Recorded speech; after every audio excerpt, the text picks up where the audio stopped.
Bonjour et bienvenue sur la mécanique universelle. Alors, nous sommes aujourd'hui toujours le samedi 7 janvier 2023 et je vais commencer à lire un petit peu la mécanique universelle, donc la théorie que j'ai développée sur le site mécaniqueuniverselle.net et qui s'intéresse à tout, hein. Euh, parce que euh, à partir d'une phrase découverte donc en 1999, octobre 99, dans un petit parc. Ah ben tiens, je lirai les nouvelles que j'écrivais à l'époque d'ailleurs, un petit peu pour resituer. Voilà, j'écrivais des petites nouvelles naïves et qui cherchait à ralentir un peu le monde que je trouvais exagérément, euh, exagérément actif et abusant. Nous étions en plein néolibéralisme et je sentais que l'intérêt était de vraiment ralentir les choses, de ne pas se laisser embrouiller par un système qui ne s'intéressait pas à l'humain, mais qui s'intéressait à lui-même, le système oligarchique. Voilà. Et donc, 1999, octobre, dans une de ces petites nouvelles, j'écris une phrase qui vient se poser comme ça. Euh, L'humanité est destinée à atteindre sa perfection. Et je ne sais pas pourquoi j'écris cette phrase, mais elle me bouleverse, à vrai dire, parce que d'un seul coup, je me dis, mais pourquoi j'ai écrit ça? Et en fait, maintenant, avec le recul, euh, je faisais de la peinture euh, précédemment, avant cette phrase-là, et je me rends compte que les 15 ou 20 ans de peinture que j'ai fait conduisaient à cette interrogation, conduisaient à cette phrase. Sans le savoir, je m'interrogeais sur cette humanité, pourquoi nous étions là, qu'est-ce qu'on faisait dans ce monde, est-ce que le monde avait un sens, est-ce que c'est... pourquoi il y avait quelque chose plutôt que rien, comme dit Leibniz. Voilà. Et je connaissais rien à la philosophie, et donc je tombe sur cette phrase, et après ce bouleversement, après euh, cet état un peu, ça m'a plongé dans un état pendant quelques minutes de, de- d'angoisse un peu d'avoir trouvé cette phrase-là. Je me suis dit, mais qu'est-ce que c'est que cette phrase? Pourquoi? Bon, ça me paraissait évident que, mais je ne m'étais jamais interrogé sur l'idée que où allait l'humanité, pourquoi elle irait dans un sens, etc., etc. J'avais aucune idée là-dessus et je ne m'intéressais pas au spirituel, à la religion, tout ça. J'étais dans une autre façon de penser. Et donc, eh bien, forcément, s'il a fallu que je réfléchisse à tout. Pourquoi?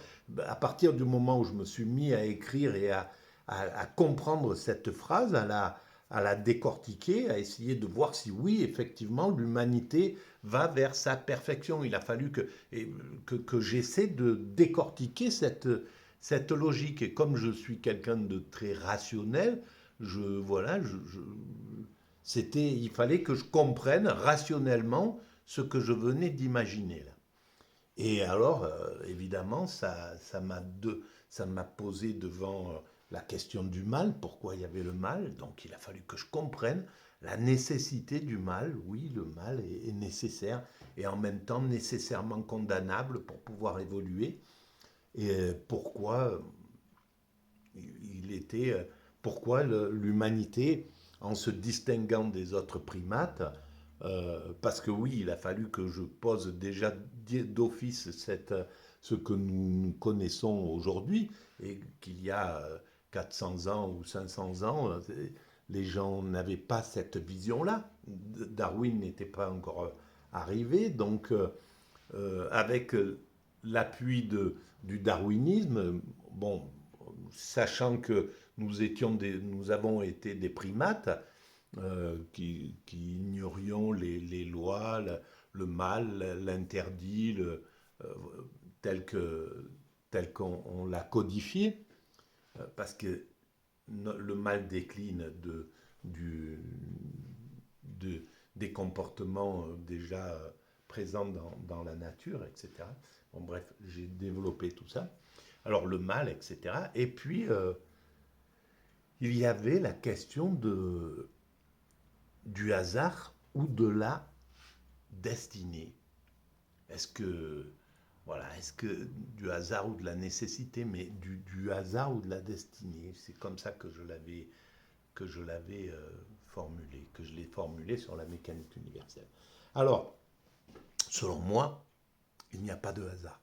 Voilà, tout est destiné. Et j'essaierai de le démontrer. Ce que je vais faire, c'est que je vais commencer à lire le premier, donc l'introduction que j'ai écrite sur la mécanique universelle à partir sur le hasard et la destinée. Donc je vous renvoie à la lecture de la mécanique universelle pour plus de précision. Introduction au hasard et à la destinée. Contingence et nécessité. L'homme est l'illusion de la liberté. J'appellerai libre une chose qui existe par la seule nécessité de sa nature et qui n'est déterminée à agir que par elle-même seulement, et au contraire, j'appellerai nécessaire, ou plutôt contrainte, toute chose qui est déterminée par une autre à exister et à agir d'une manière fixe et définie. Spinoza.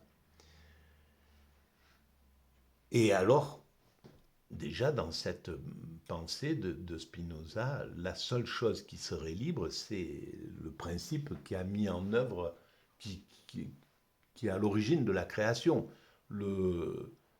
Quelque chose qui n'est pas contingent, qui n'a pas besoin de quelque chose pour exister. Ce qui a mis en œuvre l'univers, ben voilà, on peut imaginer que rien ne l'a... qu'il n'est pas déterminé par autre chose. Voilà. Alors, je continue.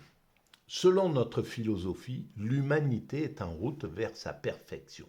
Alors ça, j'essaye toujours dans chaque page, chaque chapitre, de bien préciser ça pour qu'on le garde en mémoire. Nous pourrions donc apparenter cette théorie au méliorisme, histoire de frimer un peu avec un terme qui me dépasse. Bon, de temps en temps, j'essayais d'égayer mes écrits. Pour les philosophes mélioristes, en effet, le monde peut être rendu meilleur grâce aux efforts de l'homme. Donc là, j'étais allé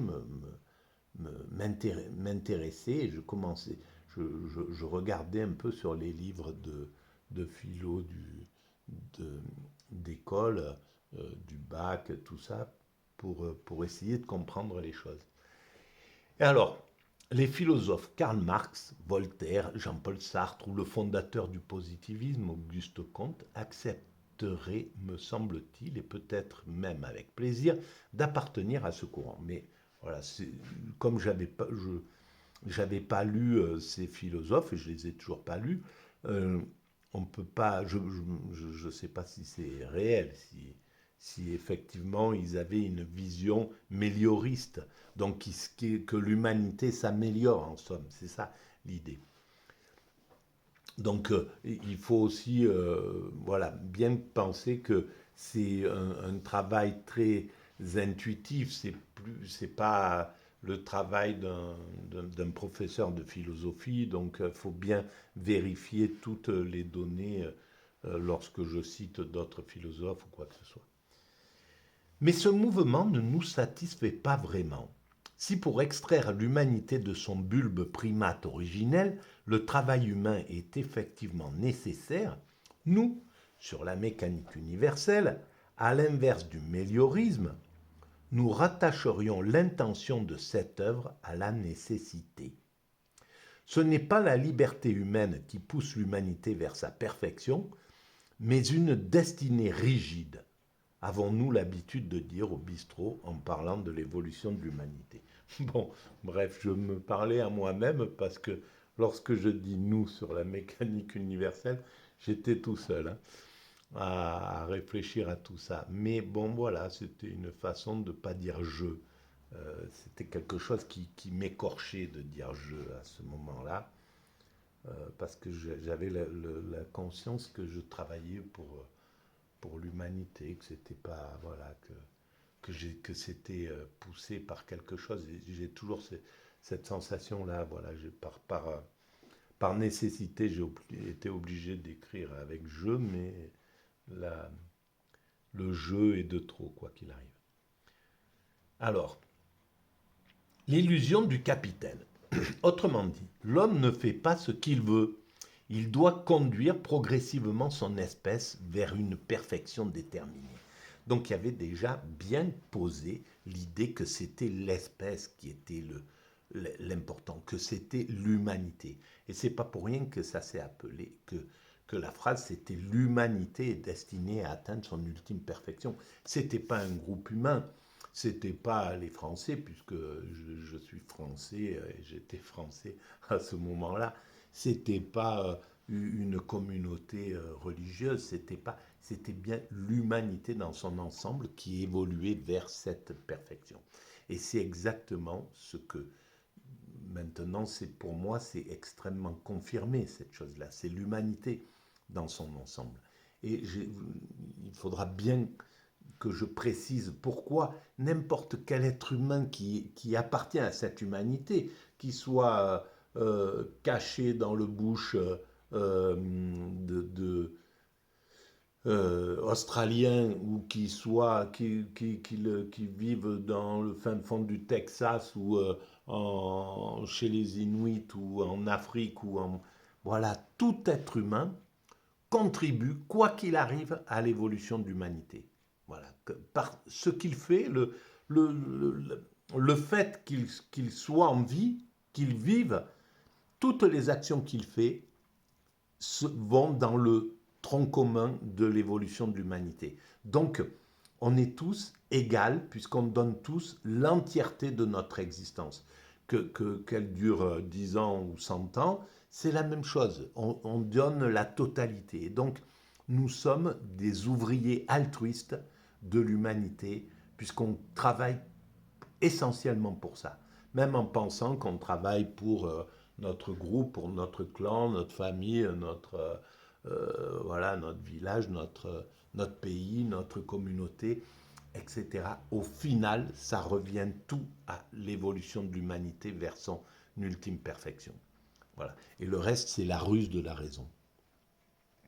Alors, je continue.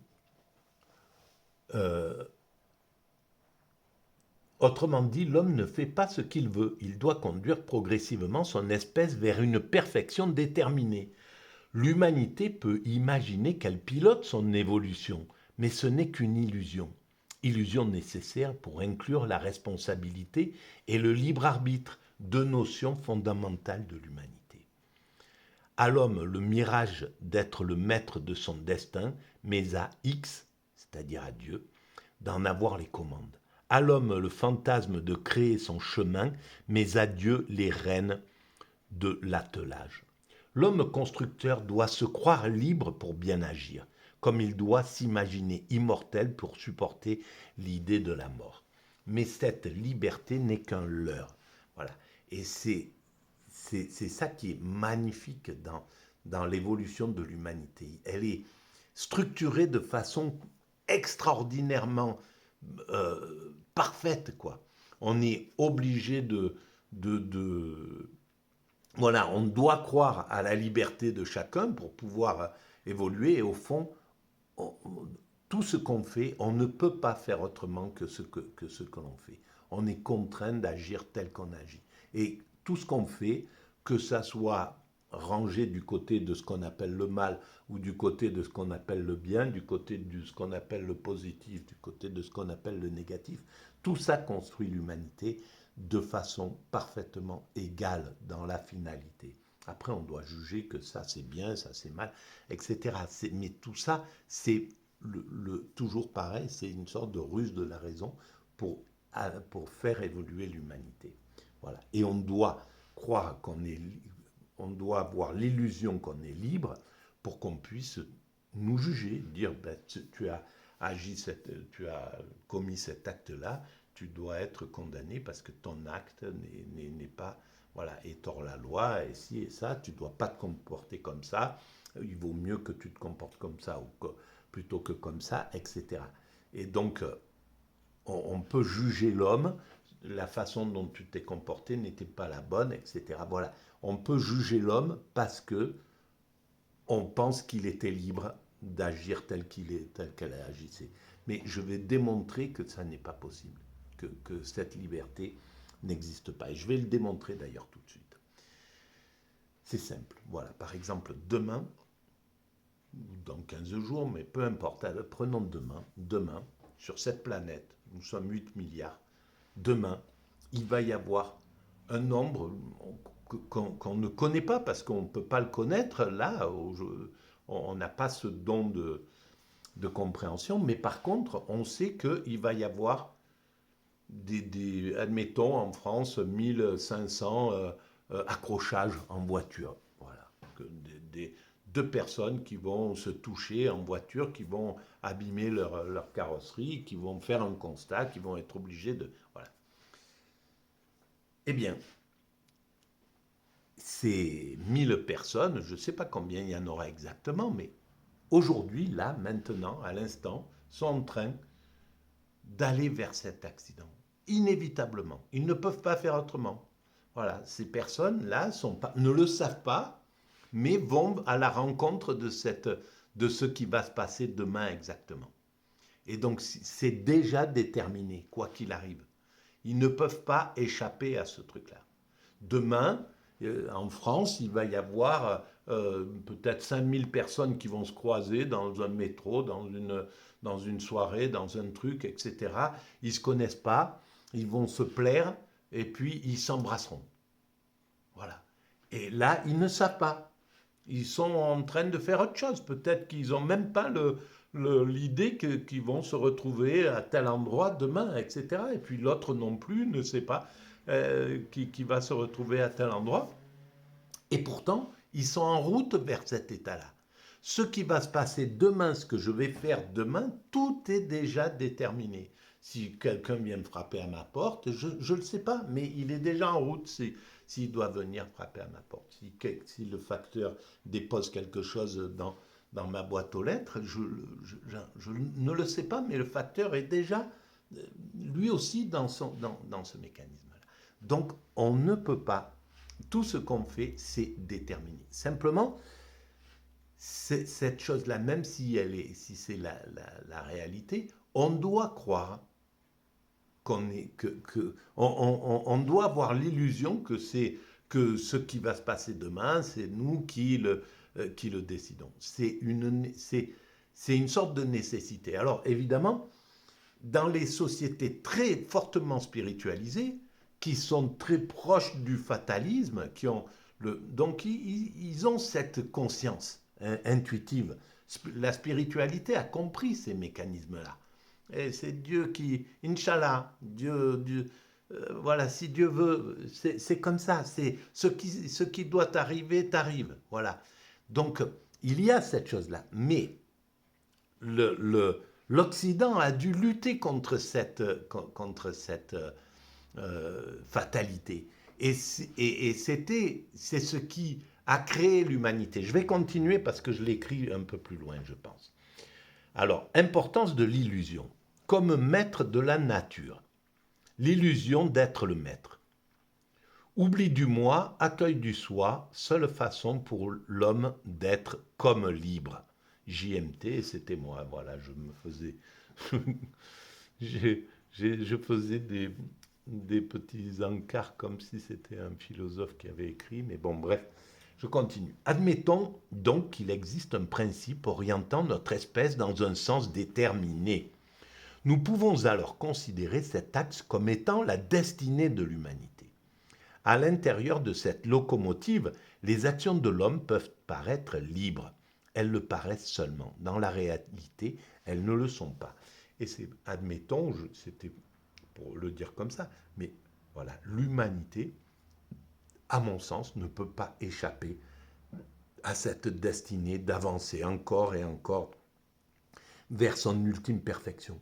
Cette perfection, c'est la paix universelle, entre autres, la fraternité, l'amour du prochain, la perfection technique de l'humanité, devenue une sorte de, voilà, un paradis, hein, dans lequel l'homme ne sera plus un loup pour l'homme, etc. On peut imaginer tout ce que doit être, tout ce que l'humanité, en, en continuant les actes que nous faisons, c'est-à-dire la maîtrise progressive du comportement, nous amène à un moment où le comportement, peut-être dans 400, 500, 600, 1000 ans, je ne sais pas, peu importe, mais l'humanité, à un certain moment, elle aura résolu le problème que l'homme soit un loup pour l'homme.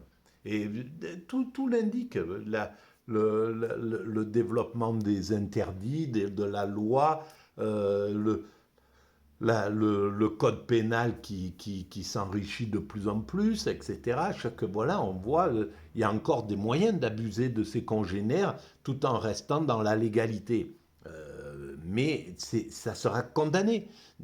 C'est qu'une question de temps. Voilà, les transgressants trouvent des moyens d'abuser autrui sans se faire prendre, et puis la société s'en rend compte, elle demande aux législateurs de pondre une nouvelle loi qui interdit cette façon d'abuser autrui. Voilà, le droit de cuissage existait il y a 50 ans ou 60 ans dans les systèmes. Maintenant, eh ben, le MeToo est passé, les lois arrivent et les interdits plongent. Là, actuellement, les médias abusent complètement du peuple. Dans 10, 20, 30 ans, des interdits seront posés. Voilà, ou par exemple, actuellement, des gens arrivent avec des phrases totalement racistes, débridées, avec une islamophobie complètement ouverte, et il n'y a pas de loi qui les condamne. Mais dans 10 ans, dans 20 ans, ça sera totalement interdit. Et ça sera, voilà, il n'y aura plus moyen de, etc. Et on le voit, ben, les caméras de surveillance, les ci, les ça, tout est fait pour que l'homme cesse d'être un loup pour l'homme, pour que l'homme cesse d'abuser de ses congénères. C'est comme ça. Et on ne peut pas échapper à ce mécanisme-là. Donc à un certain moment, dans l'évolution, l'homme ne sera plus un loup pour l'homme. Donc sera dans la fraternité absolue, c'est tout. Dans l'amour absolu, on sera limpide. Il y aura pas, on n'aura pas, quand un homme croisera quelqu'un d'autre, il aura une limpidité derrière. Il n'y aura pas quelqu'un qui sera retors, qui arrivera avec... voilà, on ne sait pas pour l'instant. On a du mal à aller les uns vers les autres parce qu'on ne sait pas si l'autre représente un danger. On est devant une sorte de choses qu'on ne comprend pas. Quand Sartre dit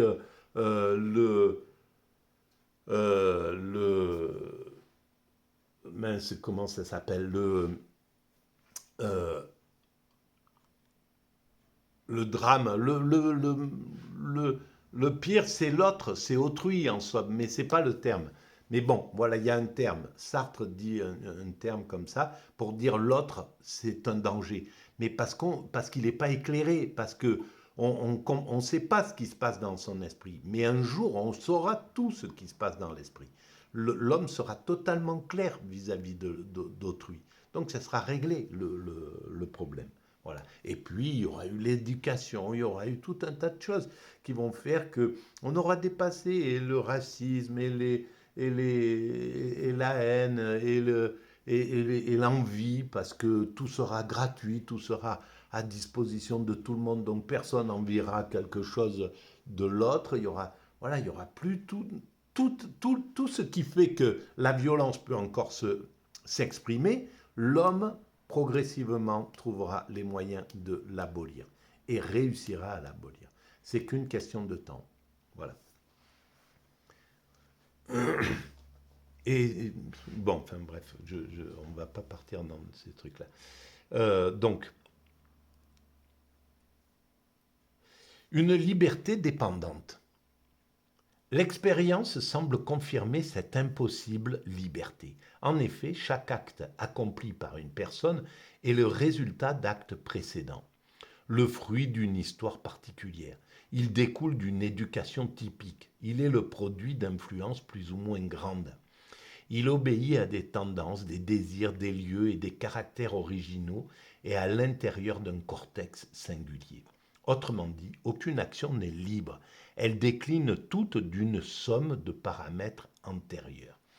Alors je vais arrêter là parce que je ne vais pas faire des vidéos d'une heure. Et je vais reprendre dans la foulée. Je vous remercie de votre écoute.